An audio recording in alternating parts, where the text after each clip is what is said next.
বাংলাদেশ একটি শান্তিপ্রিয় রাষ্ট্র। স্বাধীনতার পর থেকে আমাদের পররাষ্ট্রনীতির মূল ভিত্তি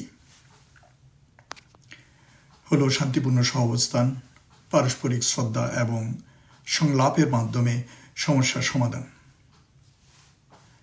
বাংলাদেশ কারো সঙ্গে সংঘাত বা যুদ্ধ চায় না কোনো রাষ্ট্রের আভ্যন্তরীণ বিষয়ে হস্তক্ষেপ করতে।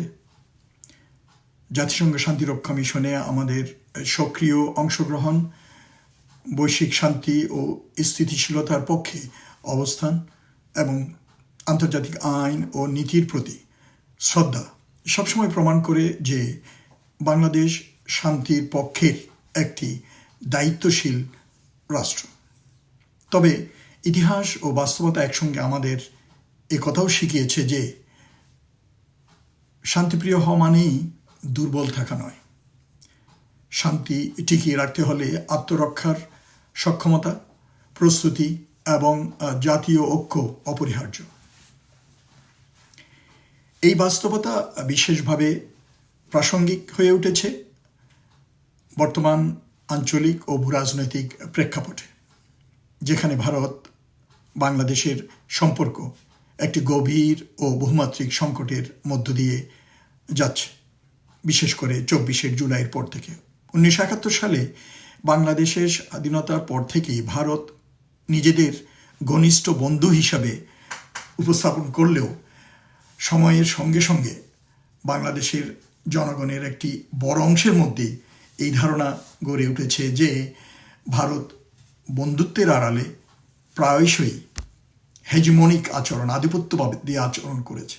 দ্বিপাক্ষিক সম্পর্কের পাশাপাশি বাংলাদেশের আভ্যন্তরীণ রাজনৈতিক প্রক্রিয়ায় প্রভাব বিস্তারের অনবরত চেষ্টা, নির্দিষ্ট রাজনৈতিক শক্তিকে সমর্থন, নির্বাচন ও শাসন ব্যবস্থাকে প্রভাবিত করার অভিযোগ এবং মিডিয়া ও বিভিন্ন ন্যারেটিভ দিয়ে তৈরির প্রচেষ্টা, এইসব বিষয় দীর্ঘদিন ধরেই জনমনে অসন্তোষ সৃষ্টি করে আসছে। এই অসন্তোষ চরম আঘাত ধারণ করে ২০২৪ সালের জুলাই বিপ্লবের পর গণ অভ্যুত্থানের মাধ্যমে একটি দীর্ঘদিনের কর্তৃত্ববাদী, বিতর্কিত, স্বৈরাচারী শাসনের পতন ঘটে, যাকে বহু বাংলাদেশি ফ্যাসিবাদী ও অবৈধ বলে মনে করেন। এই রাজনৈতিক পরিবর্তনের সবচেয়ে সংবেদনশীল দিক ছিল ভারতের ভূমিকা। পতিত সরকারের প্রতি ভারতের শেষ মুহূর্ত পর্যন্ত অনবরত, প্রকাশ্য ও নীরব, প্রত্যক্ষ ও পরোক্ষ সমর্থন বাংলাদেশের জনগণের কাছে স্পষ্ট হয়ে উঠেছে এবং তা স্পষ্ট বার্তা দেয় যে নয়াদিল্লি গণতান্ত্রিক আশা আকাঙ্ক্ষা নয়, ক্ষমতাকে কেন্দ্রিক স্থিতি ব্যবস্থার পক্ষে অবস্থান নিয়েছিল। এর ফলে ২০২৪ সালের আগস্টের পর বাংলাদেশ জুড়ে তীব্র ভারত বিরোধী মনোভাব তৈরি হয়, যা কোনো একক রাজনৈতিক দলের মধ্যে সীমাবদ্ধ নয়, বরং সমাজের বিস্তৃত অংশে ছড়িয়ে পড়েছে এই আক্রোশ, এই বিশ্বাসের ক্ষয়। এই রাজনৈতিক পরিবর্তনের পর ভারত যদি নতুন বাস্তবতার সঙ্গে নিজেদের খাপ খাইয়ে নিতে না পারে, নিজেদের নীতি পুনর্মূল্যায়ন করতে না পারে তার আলোকে, তাহলে সম্পর্ক ভিন্ন পথে যেতে পারত। কিন্তু বাস্তবে দেখা গেছে অন্তর্বর্তী সরকার গঠনের পর থেকেই বাংলাদেশকে ঘিরে একটি ধারাবাহিক ভ্রান্ত তথ্য ও মিডিয়া প্রপাগান্ডা চালানো হচ্ছে।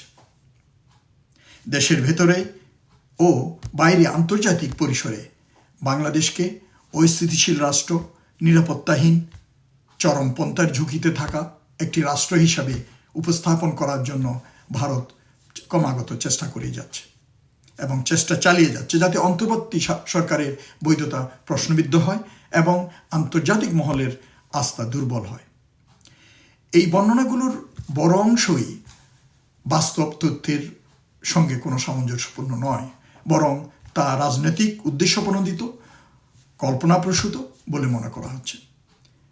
বাংলাদেশ যখন বহু চ্যালেঞ্জের মধ্য দিয়ে একটি গ্রহণযোগ্য ও অংশগ্রহণমূলক জাতীয় নির্বাচনের দিকে এগিয়ে যাচ্ছে, ঠিক সেই সময়ই আবার এই একই প্রপাগান্ডা তৎপরতা আরও বৃদ্ধি পেয়েছে, তীব্র হয়ে উঠেছে। নির্বাচনের আগে থেকে নির্বাচন সম্ভব কিনা, নির্বাচন হবে কিনা, নির্বাচন কমিশনের নিরপেক্ষতা, আইন শৃঙ্খলা পরিস্থিতি এবং সামগ্রিক বিষয় নিয়ে সন্দেহ, বিভ্রান্তি ছড়ানোর চেষ্টা করা হচ্ছে।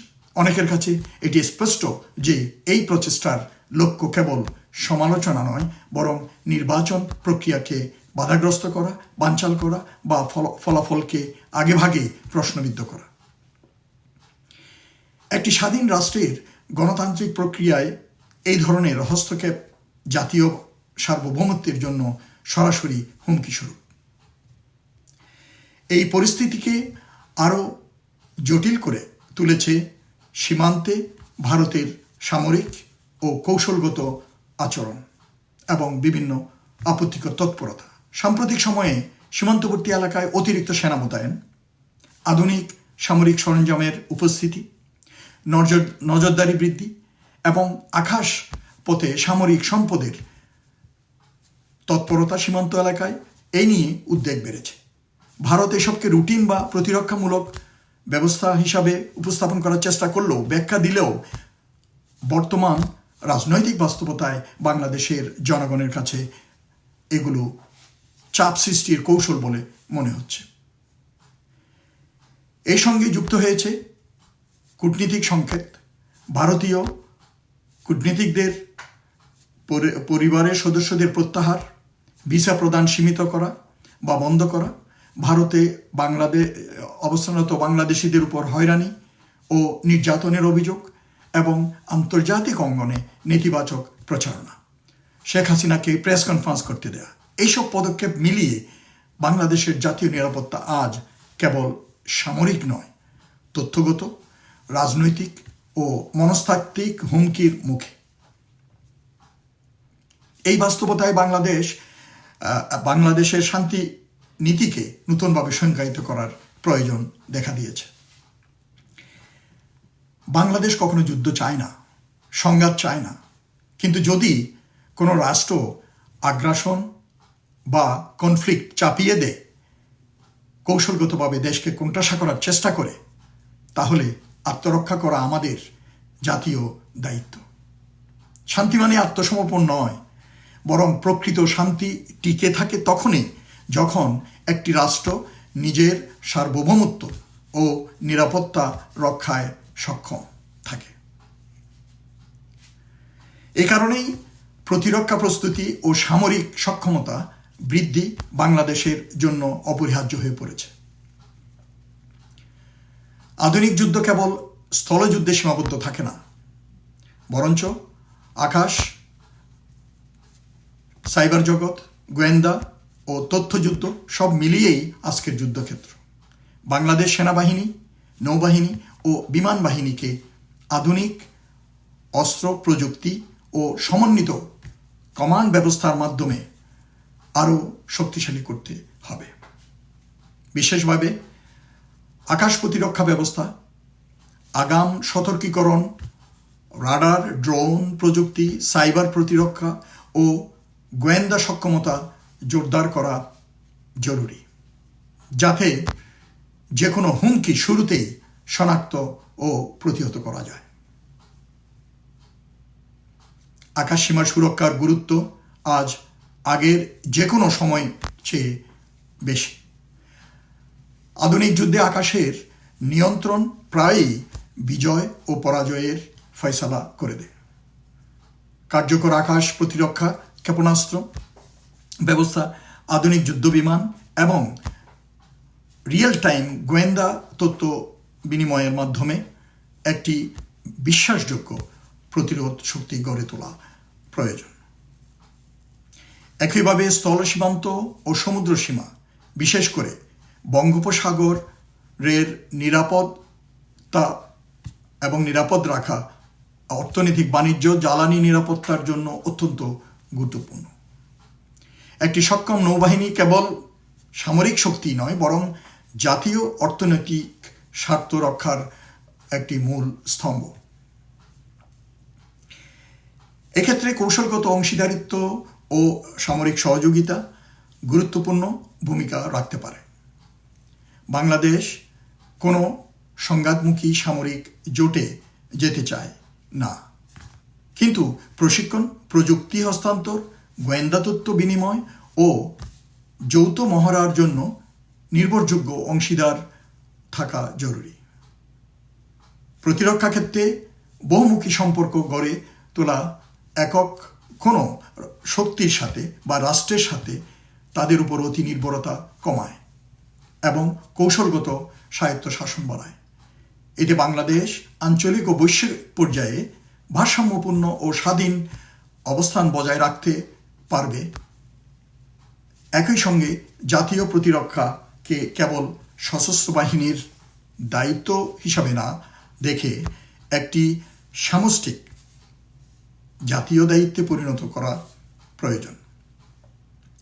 যুব সমাজের জন্য কাঠামোগত ও বাধ্যতামূলক সামরিক বা জাতীয় প্রশিক্ষণ চালু করা যেতে পারে, যার উদ্দেশ্য সমাজকে সামরিকীকরণ নয়, বরং শৃঙ্খলা, সহনশীলতা, মৌলিক আত্মরক্ষা, দক্ষতা ও নাগরিক দায়িত্ববোধ গড়ে তোলা।